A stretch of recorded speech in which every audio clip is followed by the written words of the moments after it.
I'm Jeff Koinange, and this is Jeff Koinange Live.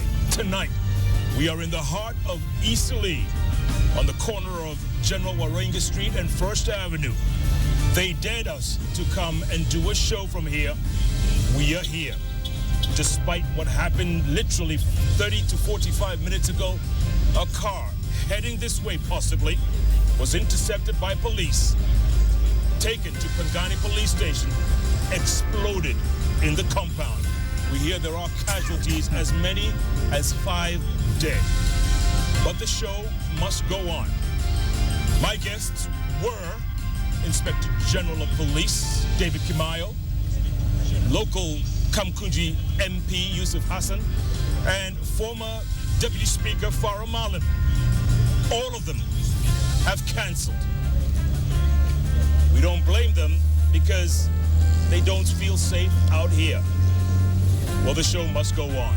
And we're fortunate enough to have 2 folks, local residents of Eastleigh, and we'll have some more later on in the show.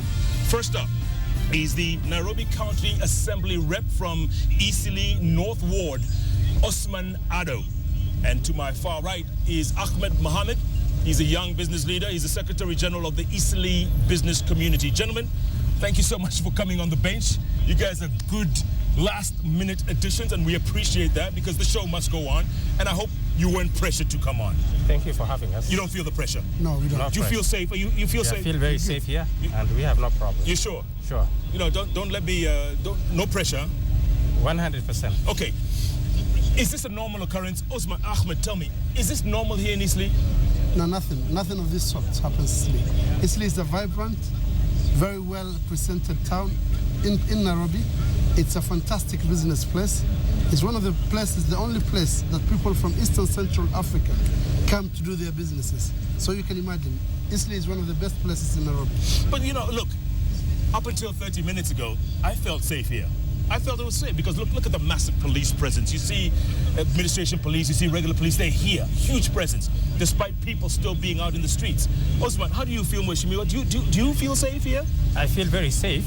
I think for the last 30 days, the police have turned Eastleigh upside down. They have checked all corners, they have checked all buildings, they have checked everybody, they have checked all cars. The timing, this moment in Pangani, I'm 100% sure that did not come from Eastleigh, must have come from somewhere else. So we feel quite safe here, and people are welcome to see for themselves. Ahmed, you were telling me earlier on, business in Eastleigh has literally ground to a halt. And this current explosion doesn't help either, because we've been suffering from business, it was going down, 75% was down here.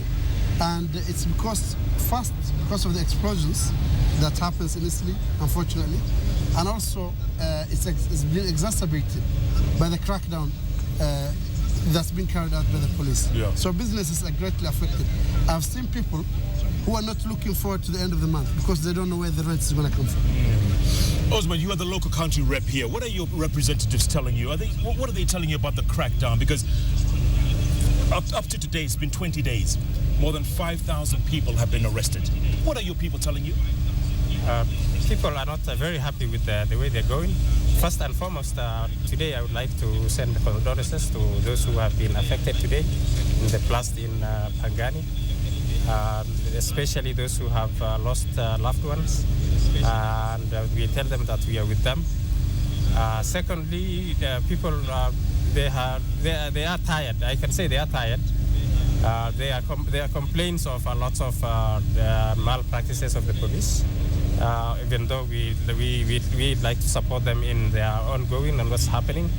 You do support. You're saying you're supporting the police. We stand with support, and we stand with them as long as the thing is done in accordance with the law and the Constitution of the Republic of Kenya. So the biggest concern from the people is harassment. Is that what they're saying? Correct.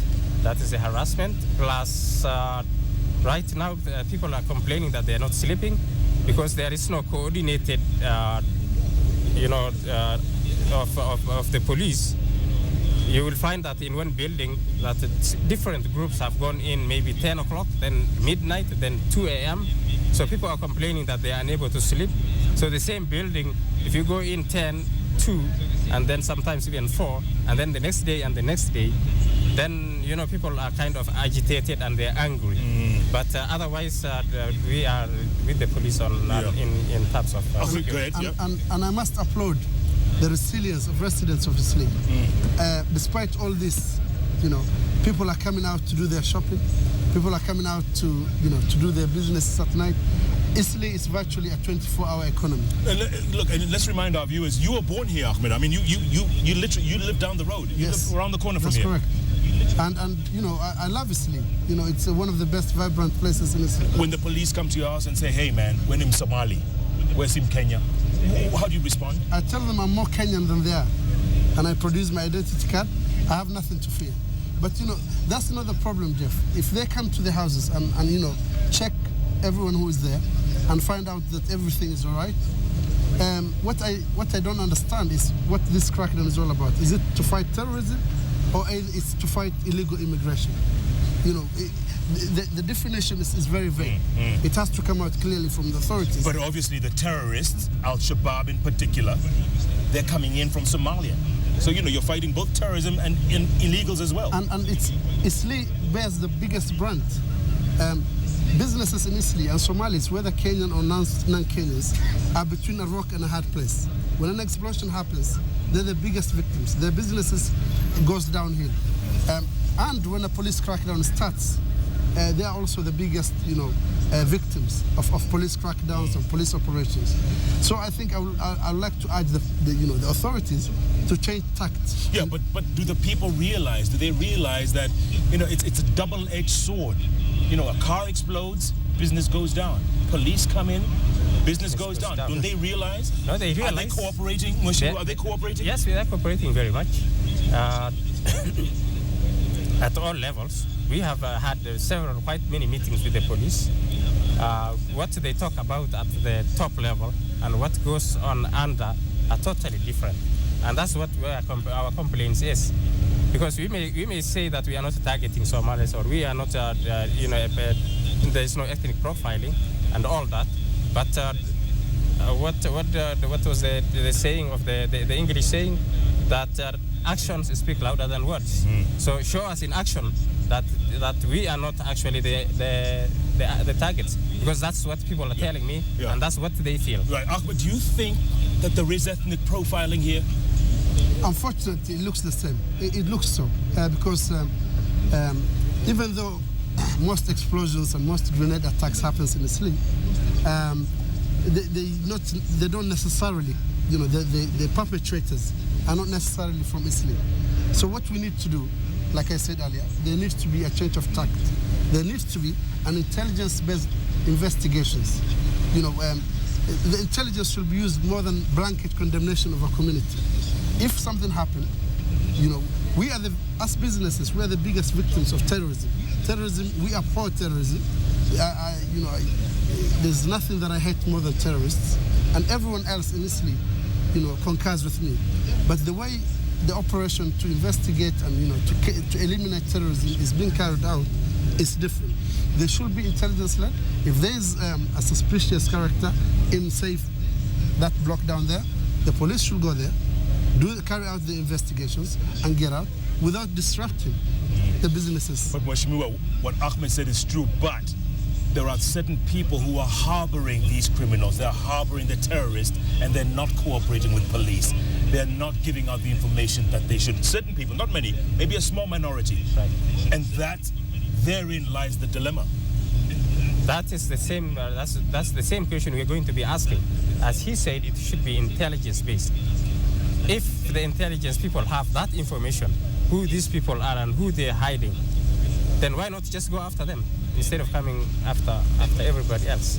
So that is why now we formed our group right after Westgate. We got together, we formed a group. We said we are going to work with the police, set up a station where people can report, that kind of, give it to us. If they are afraid to go to the police, let them come to us, give us the information, then we can share it with the police. Has anyone come so far? Has anyone volunteered any information?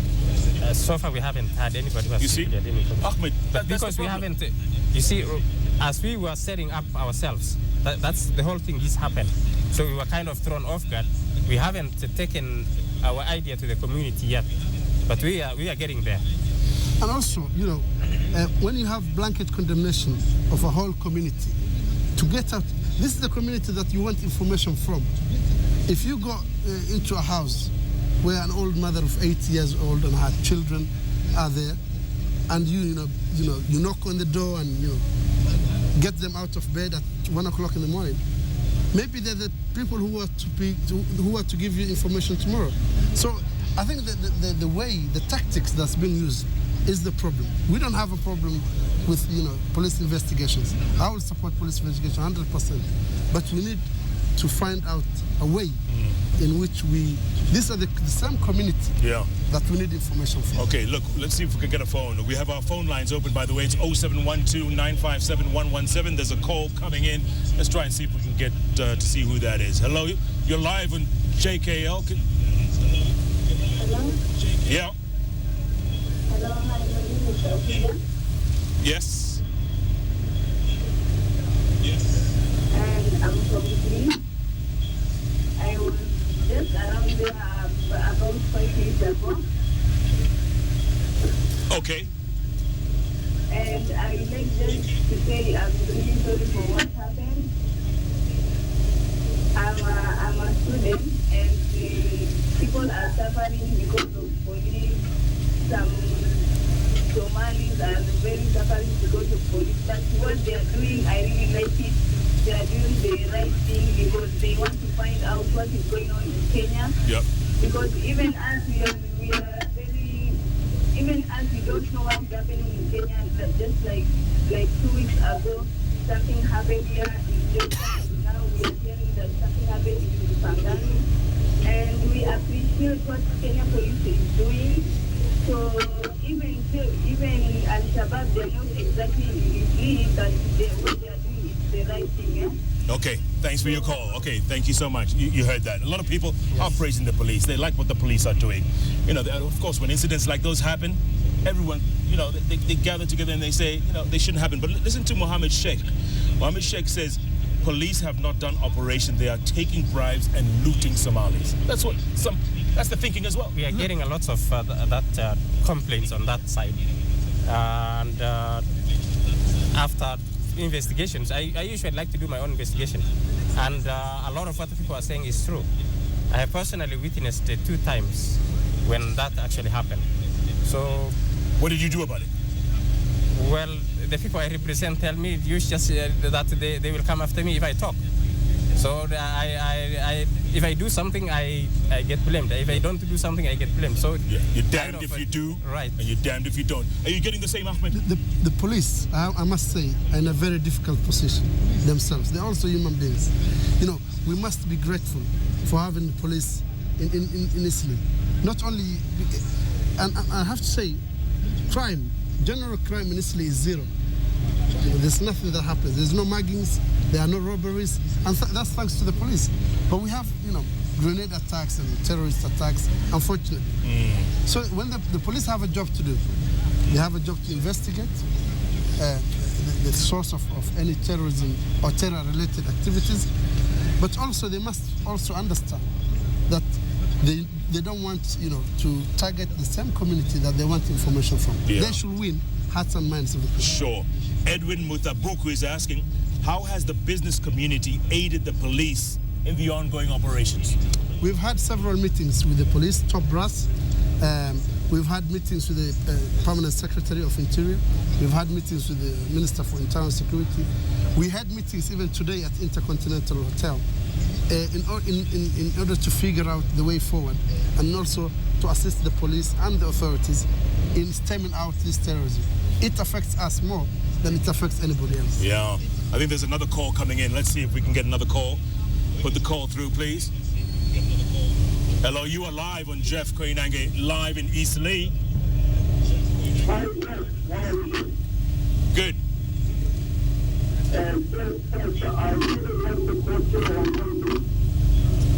I think the volume is too loud on your TV. I can hardly hear what you're saying. Turn it down, please.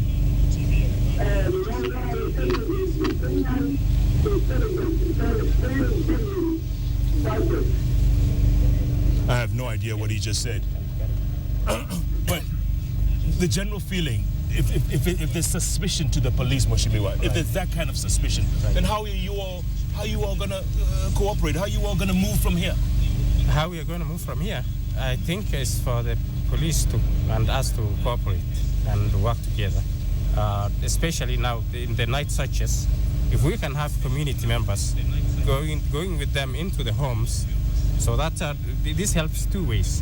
One, it helps the police so that they don't get accused, and secondly, it helps the people so that they don't get harassed or they don't feel harassed. So the best way forward is to us to sit together, come out with a formula where we can accompany them into the homes of the people, and while they do their searches, then we can work something out. Yeah, Ahmed, you want to add? Yeah, this operation I've seen personally is to take out illegal immigrants. But illegal immigrants are also human beings. We've had cases where a woman died in custody at Jomo Kenyatta International Airport police station.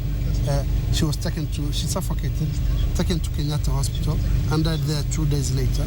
We've had old men who suffered heart attacks. I've got a woman who is now at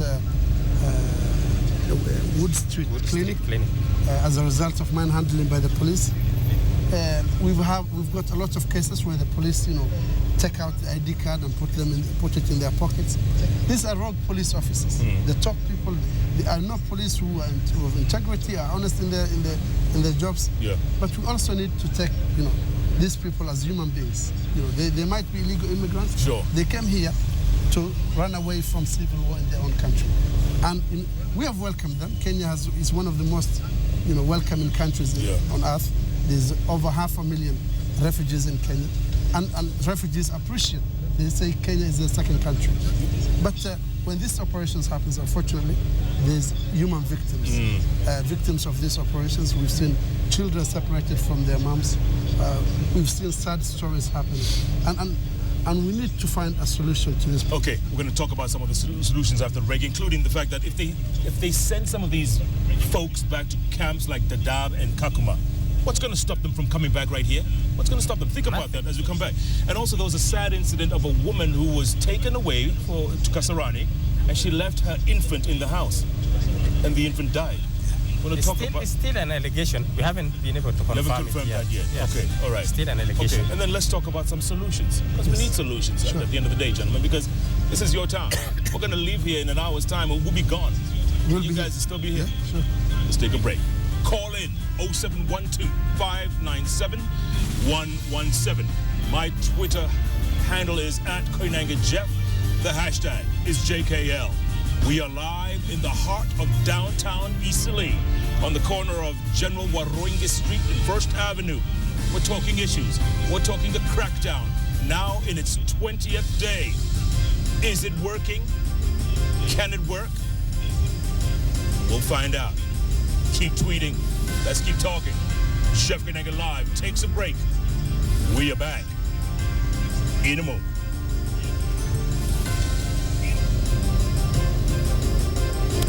And welcome back to Jeff Koinange Live from downtown Eastleigh on the corner of General Waroinge Street and First Avenue. And yes, we do feel safe thanks to the folks from Utumishikwa Wote, despite the car bomb that happened about an hour ago, about 2 kilometers from where we're sitting. My guests, they're still here. They feel safe. I've got Ahmed Mohamed. He's the Secretary General of the Eastleigh Business Community. And I've got Osman Ado. He's an Nairobi County representative from Eastleigh North Ward.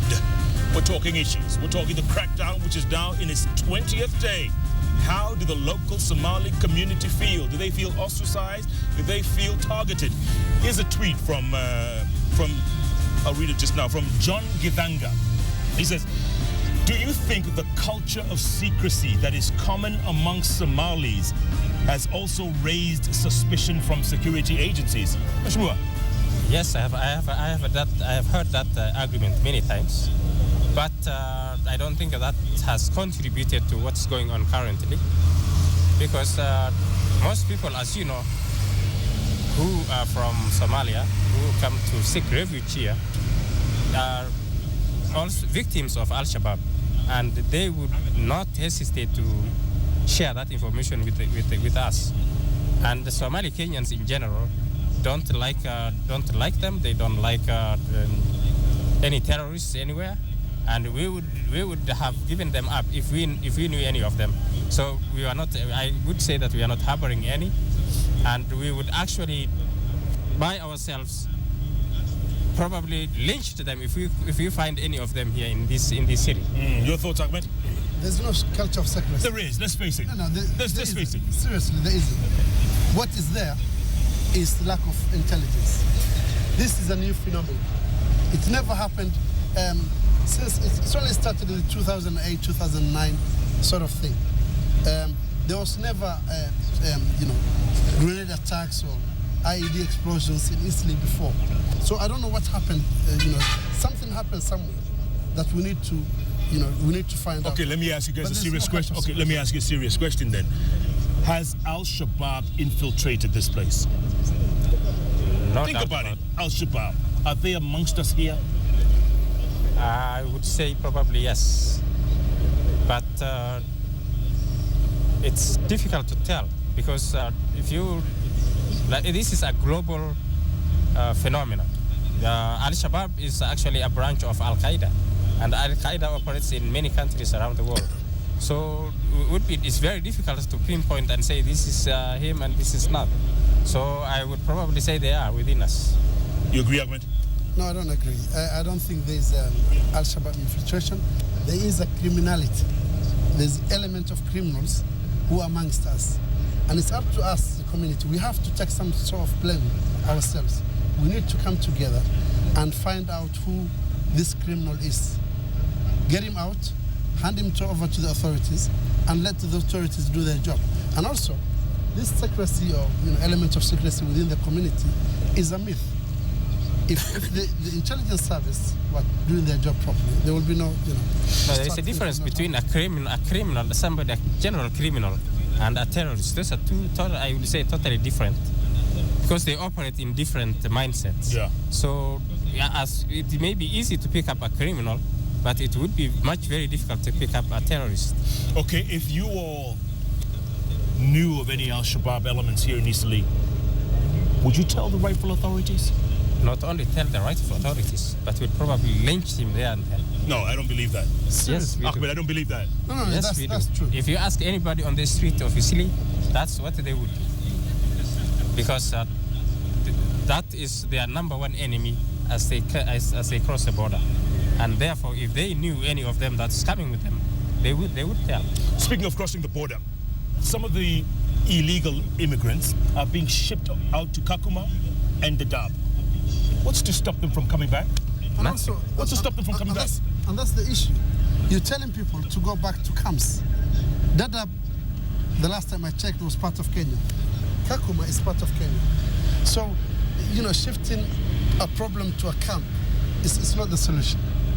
The solution is to have a more dynamic, progressive, for example, having a community policing, a strong community policing. To have a police station in Eastleigh, for example. You don't have a police station in Eastleigh? We don't have a police station. What do you mean? Seriously. The nearest police station is in Pangani. Where the bomb just exploded? Right. That's right. And that's the problem. We need to have our own police station. We need to have a strong community policing, which is, has an oversight and also checks and balances by the community themselves. Including police reservists, probably. Mm-hmm. We need to have police reservists. Mm-hmm. And so that we can coordinate the security of Eastleigh, and whatever information we have, then we can share it with the police. And you need more intel as well. Local intel. Right. Would there be local people willing to give intel? Let me tell you, Somalis will give you information. They're the most docile community you'll ever have. They'll give you information as long as you treat them properly, with dignity and respect that they deserve.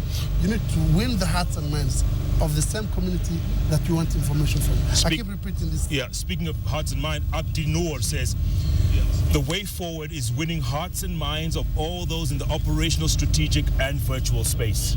You agree? So those folks being sent to Dadaab and Kakuma, they're going to come back more angry, more militant, and more willing to do anything. Right.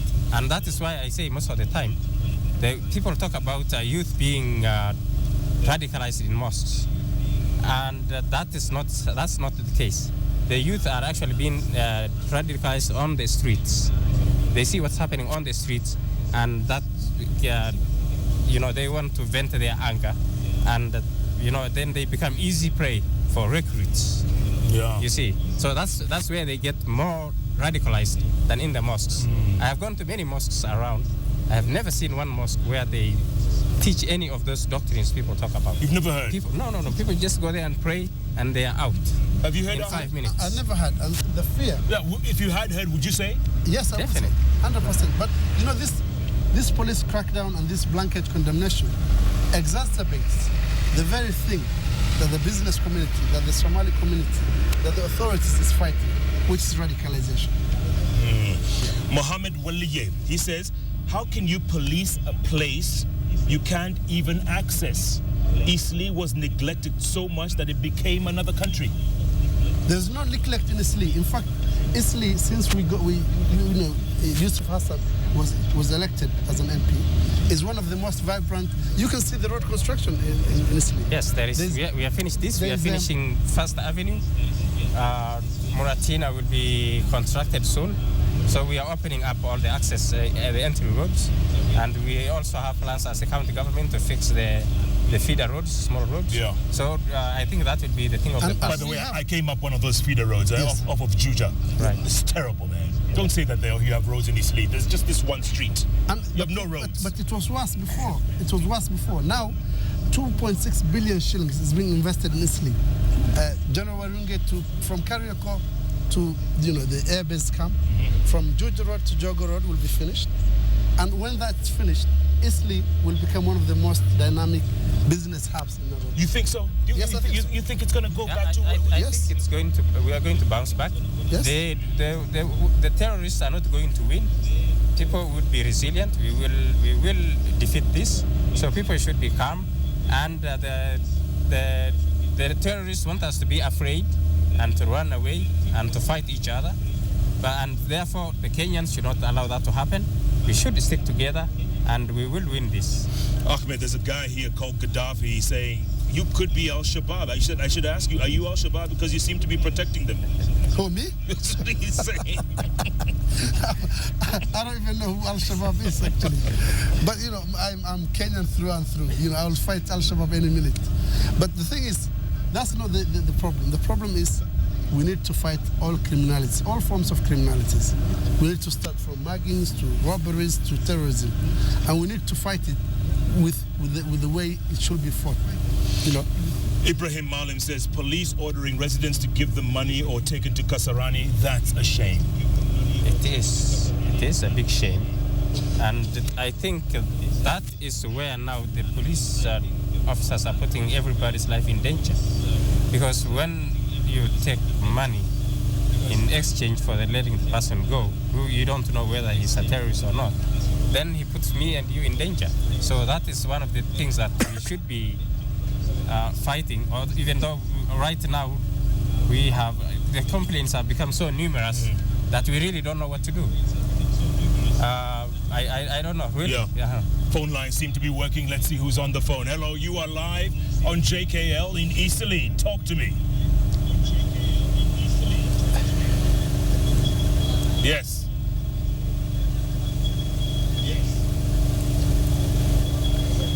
I guess the line cut. Okay. Eric Mwangi Mugo says, surprised that Eastleigh has no police station. What are you all going to do about that, guys? I mean, come on, it doesn't make any sense. We've been shouting from the rooftops for us to have a police station in Eastleigh. Before the last election, there was a plan to have a police station in Eastleigh.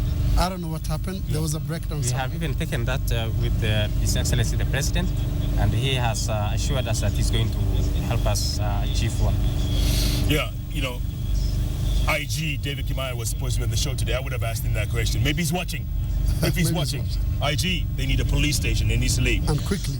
Yes. The unconfirmed reports you were saying earlier on. Mo Bashir here saying a kid died after his mother was arrested for days in Kasarani.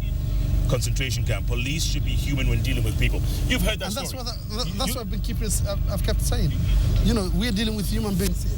Even if they're, you know, they're undocumented people, they're still human beings. We need to deal with them with respect. And you know, the police need to know that there's a cultural respect. You know, when you go to a house, Somali house, for example, and you manhandle a woman in front of her husband, or you just go in and without knocking the door. There needs to be sensitivity in dealing with this thing. And that's what... Also, people are forgetting that a lot of people who are in Kasarani are Kenyans. They are not only illegal immigrants, they are not only refugees, but there are a lot of Kenyans also in those camps. Because they are saying that we are going to vet them and waiting for the vetting. I think it's taking too long, which is... I would say it's a violation of their rights as Kenyans. Yeah, here's my friend Mohammed Harris. He makes a really good point. He says, apartheid South Africa fixed good roads in black areas to enable quick access. Eastleigh was neglected. You can't even access most of these roads. He's right. He's right. It was neglected. And I don't doubt that for a minute. But we are seeing changes. We are working on it now. We are seeing changes. Change is happening. We need to give it more time. We need to elect enable leaders who will, carry this area forward. I have to applaud the current member of parliament. He's doing a fantastic job. As businesses, we have, appreciated what he has done. And once all this is completed, you will see a better Eastleigh than this in the next 4 years. George Saia says, it is immigration at the border that created this impasse. Only prayers will help save us now. Amen. Do you all think Somalis have gotten a bad rap in all this? Because, okay, they are arresting Ethiopians, they're arresting probably Southern Sudanese as well. Do you think Somalis have borne the biggest brunt in this much more? Definitely. That is true. Maybe because we are in number much more than any other community, that could be a reason. Also, there is a perception that the bombs or these things are being thrown. But let's face it also, there's one point people are not looking at, that we are currently at war. We have our soldiers in Somalia. We have declared war on these people, and they will do whatever it takes for them to fight back. So it is for us to be vigilant, especially at the border entry and all the way coming this way. Plus, within the community, we should also be vigilant and try to push out these people. And before I forget, Jeff, Eastleigh contributes 30% of revenue, overall revenue, to the Nairobi County government. It's 2 billion shillings goes back to the treasury every year from Eastleigh.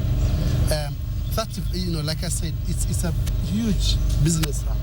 People from as far as East and Central Africa come to do their businesses here. We should encourage investors to be here. Somalis invested in Eastleigh heavily. People came from Somalia in the 90s. There are people who have been here 23 years, who have built houses, who've got booming businesses, who have brought money into this country, not only to Eastleigh, but to the whole of this country. Yeah. We need to support them, we need to welcome them, and we don't need to criminalize them. Okay, here's a question from my, a text actually, from my friend Kamau Wagashege. Listen to this. It says, many Somalis actually look down at non-Somali Kenyans. Do they really feel Kenyan? No, and that's a fallacy. There are 60% of the apartments in Eastleigh belongs to non-Somalis. I've seen hundreds of people who are saying that they don't want Somalis to leave because their house will be unoccupied. There are hundreds of taxi drivers in Eastleigh who earn their daily living. There are hundreds of non-Somali mates, non-Somali taxi drivers, non-Somali security guards, and hundreds people come from Mathare, from Kariobangi, businesses as well, from Kariobangi, from all over the neighborhood of Eastleigh, come and do their business. So you don't look down on them? No, we don't. Okay, question for you, Mheshimiwa. That makes me angry. Okay, what about the crackdown on Mungiki, right? Thousands died. No one said or shouted Kikuyu profiling. We did. Where? When? Maybe our voices were never heard, but we did. We always against killing of people without a due process. Somebody should be arrested, taken to court, found guilty, then the process has to be followed. We are never for any time supported where there is extrajudicial killing. Never. You agree? I agree. And, this profiling came as a result of profiling. This came as a result of people of Somali descent. Because of this operation in Eastleigh, it happens in the South Sea, which is the Somali neighborhood. We don't see any other operation any other where in Nairobi. The police seem to tell us there's a Nairobi-wide operation, but we feel that we're being targeted. Yeah. But I would like to ask my community, my people, the businesses I represent, to be calm. I welcome people to Eastleigh. You're more likely to be hit by a car than to be killed by a terrorist in Eastleigh. That's what you said. As a member from TNA fraternity, my biggest voting bloc was actually Kikuyu. They voted for me overwhelmingly. They supported me, and that's why I'm in the county assembly right now. Yeah. Okay, good point. All right, let's talk about another issue that comes up a lot, and that is Somalis taking over just about everything. You live in South Sea. Right. It's become Little Mogadishu, for lack of a better phrase. I've heard this. Right. South B as well. Somalis encroaching. But what's the problem, Jeff? I was about to ask, is that fair? Is that unfair assessment? No, that's unfair assessment because people live wherever they want to live in this country. I think right now, I don't know about South B, but South T, yes, and then Eastleigh. Those are just two out of how many settlements in Nairobi? Hundreds of settlements. I don't think we are taking over anything. There are different blocks, different communities live in different areas. We have our brothers, Asian brothers in Parklands, Westlands. You have Somalis in South Sea, and you have other non-Somalis. Every community lives in a block in Nairobi. What's next, Muthaiga? Runda? Well, no, I'm kidding. I'm kidding. I'm kidding. Don't answer that. We're going to take another break, come back. Gentlemen, it's been great having you. Yes. I want to speak to a young blogger from Eastleigh, a youth activist who's coming up now. But thanks so much. Ahmed Mohamed, Osman Ado, thanks so much for your time. And listen, stay safe out there. And let's get rid of this menace. We can't do it individually. We will have to fight together on this. All of us together. Absolutely. Got to do it together. Thank you. Keep tweeting. Don't get up yet. Keep tweeting. My handle is @Koinange. Jeff, the hashtag is JKL. If you want to call in, 0712-957-117. Coming up, a young blogger and also a community youth activist. He lives right here in the heart of Eastleigh. We'll hear his thoughts right after the break. Jeff Koinange live from downtown Eastleigh. We'll be back in a moment. Thank you, gentlemen.